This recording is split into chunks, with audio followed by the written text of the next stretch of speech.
This is VOA News. I'm Marissa Melton. Negotiations between the White House and the Democratic-majority U.S. House of Representatives on a second massive round of coronavirus aid have, quote, come a long way, according to House Speaker Nancy Pelosi today in a Bloomberg News interview ahead of an afternoon phone call with Treasury Secretary Steve Mnuchin. Pelosi said the two sides are resolving disagreements over language, setting out a national testing strategy for coronavirus, as well as addressing the impact of the pandemic on communities of color. The two sides are still negotiating emergency funding for cash-strapped state and local governments.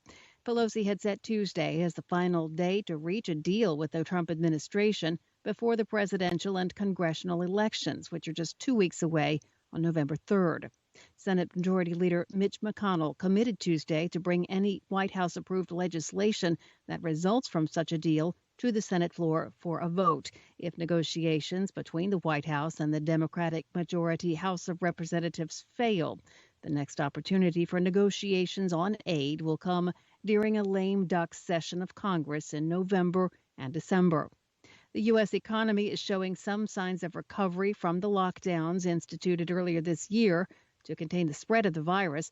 More than 11.4 million jobs have been recovered. There are signs as well of increased hiring in hard-hit industries such as tourism. But new unemployment claims jumped last week to more than 890,000. That's the highest level since mid-August.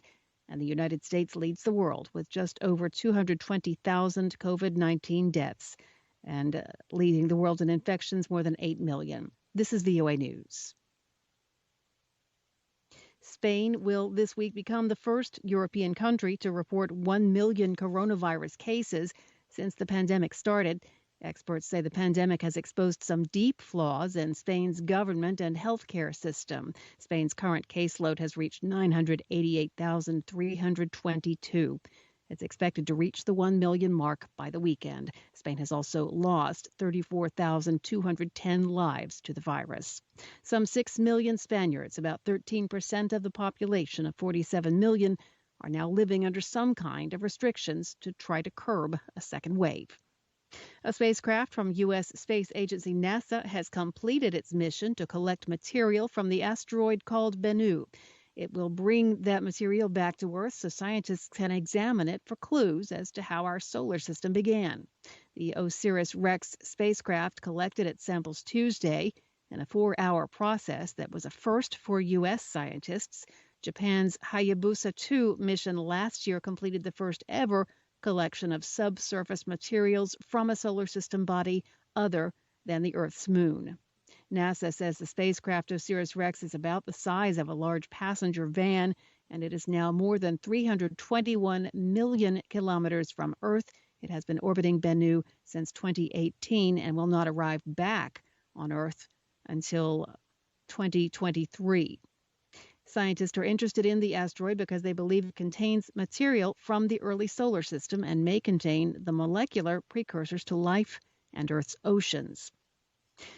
One of the attorneys representing victims of the 1998 terror attacks on U.S. embassies in East Africa and their families says the majority of his clients reject a compensation deal that would result in President Trump's removing Sudan from the U.S. state sponsors of terrorism list. Attorney Michael Miller says the deal, in which Sudan would pay $335 million to settle claims related to the bombings, discriminates between victims based on their nationality. It would pay American victims and their families far more than it would pay East African victims who worked for the American embassies. The August 1998 truck bombings at U.S. embassies in Kenya and Tanzania killed a total of 224 people and injured thousands of others. Victims and their families sued Sudan in American courts based on findings that Sudan harbored al-Qaeda operatives who planned the attacks. You can find more on this and other stories at our website, voanews.com. Via remote, I'm Marissa Melton, and you're listening to VOA News.